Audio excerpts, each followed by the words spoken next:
ఓటమి నుంచి జగన్ కొత్త పాఠాలు నేర్చుకుంటున్నారా? అందుకే సొంత ఇలాఖా నుంచే పార్టీ ప్రక్షాళన మొదలుపెట్టారా? కడప గడపలో మొదలైన ఈ మార్పులు చేర్పుల ప్రక్రియ రాష్ట్రమంతా ఉంటుందా? ఏమో, రాజకీయంగా ఇప్పుడు ఇలాంటి చర్చే జరుగుతోంది. వైసీపీలో ప్రక్షాళన మొదలైందా? కడప గడప నుండే మార్పును ప్రారంభించారా?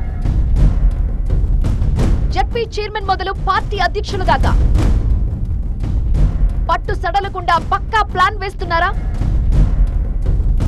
మొన్న జరిగిన ఎన్నికల్లో ఘోర ఓటమి తరువాత వైసీపీ అధినేత జగన్ చాలా వ్యూహాత్మకంగా వ్యవహరిస్తున్నారు. పార్టీని ఏమాత్రం బలహీనం కానివ్వకుండా అడుగులు వేస్తున్నారు. అందులో భాగంగా తన సొంత ఇలాఖా కడపలోనే మార్పులకు శ్రీకారం చుట్టారు. మొదటగా సొంత ఇంటిని చక్కదిద్దుకునే చందంగా ఉమ్మడి కడప జిల్లాలో పార్టీ ప్రక్షాళన మొదలుపెట్టారు. కడప జిల్లా, అన్నమయ్య జిల్లాల ఇన్ఛార్జీలను మార్చి జగన్ తనదైన శైలిలో రాజకీయాలను చేయటం మొదలుపెట్టారనే చర్చ జరుగుతోంది. ఇప్పుడు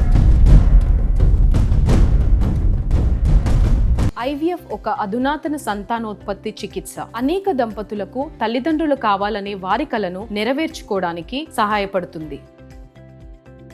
ఉమ్మడి కడప జిల్లా వైసీపీకి కంచుకోటగా ఉండేది.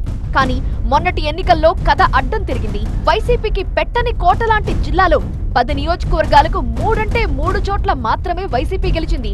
రాష్ట్ర వ్యాప్తంగా 11 సీట్లు గెలిస్తే అందులో 3 ఈ జిల్లావే కావటం విశేషం.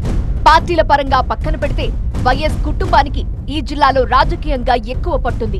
వైఎస్ఆర్ హయాంలో కాంగ్రెస్ పార్టీ బలంగా ఉంటే ఆ తర్వాత జగన్ హయాంలో వైసీపీకి టర్న్ అయింది. అయితే 2 దఫాలు సత్తా చాటిన వైసీపీ నేతలు ఈ దఫా ఎన్డీఏ కూటమి గాలిలో పత్తా లేకుండా పోయారు. జగన్ కడప జిల్లాపై సడన్ గా ఫోకస్ చేయడానికి బలమైన కారణం లేకపోలేదు. పార్టీ బలంగా ఉన్న జిల్లాలో సైతం ప్రతికూల ఫలితాలు వచ్చాయి కాబట్టి క్యాడర్ నైరాస్యంలో కూరుకుపోయే ప్రమాదం ఉంది. అందుకే జిల్లాపై పార్టీ పట్టు సడలకుండా, నేతలు జారిపోకుండా కడప గడప నుండి ప్రక్షాళన మొదలుపెట్టారు.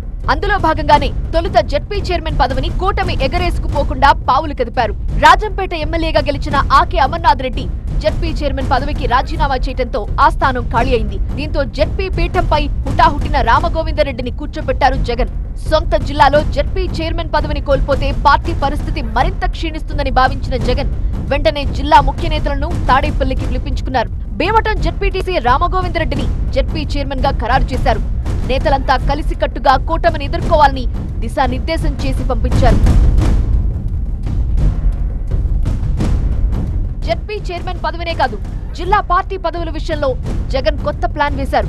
అందుకే కడప, అన్నమయ్య జిల్లాల వైసీపీ అధ్యక్షులను మార్చేశారు. కడప జిల్లా అధ్యక్షుడిగా ఉన్న బీసీ నేత సురేష్ బాబును పక్కకు తప్పించి కమలాపురం మాజీ ఎమ్మెల్యే తన మేనమామ రవీంద్రనాథ్ రెడ్డికి ఆ బాధ్యతలు అప్పగించారు. అన్నమయ్య జిల్లా పార్టీ అధ్యక్షుడిగా ఉన్న శ్రీకాంత్ రెడ్డిని ఆ బాధ్యతల నుండి తప్పించి రాజంపేట ఎమ్మెల్యే ఆకేపాటి అమర్నాథ్ రెడ్డిని జిల్లా అధ్యక్షుడిగా నియమించారు. అయితే ఈ మార్పుల వల్ల మరిన్ని తలనొప్పులు ఎదురవకుండా ముందే పక్కా ప్లాన్ వేశారట జగన్. శ్రీకాంత్ రెడ్డికి, సురేష్ బాబులకు పార్టీ రాష్ట్ర నాయకత్వంలో సముచిత స్థానాలు కల్పించడం కోసమే జిల్లా పార్టీ అధ్యక్ష పదవుల నుంచి ఉద్వాసన పలికినట్టు స్థానిక వైసీపీ నేతలు చెబుతున్నారు. ఆ హామీతోనే మార్పులు చేసినట్టుగా తెలుస్తోంది. జిల్లా నేతలందరితో ప్రత్యేకంగా మాట్లాడిన జగన్ రానున్న 4 నెలలు పార్టీ కోసం కష్టపడాలని సూచించారట. భవిష్యత్ కార్యాచరణ ఎలా ఉండాలనే దానిపై ఓ క్లారిటీ ఇచ్చినట్టు తెలుస్తోంది. రాష్ట్ర వ్యాప్తంగా పార్టీని మరింత బలోపేతం చేసేందుకు ముందుగా సొంత జిల్లా నుండే మార్పులు చేర్పులు మొదలెట్టిన జగన్ ఆలోచన అనుకున్న స్థాయిలో ఫలితమిస్తుందా, లేక ఎన్నికల ముందు మార్పుల మాదిరే ఇది కూడా రివర్స్ కొడుతుందా? చూడాలి మరి.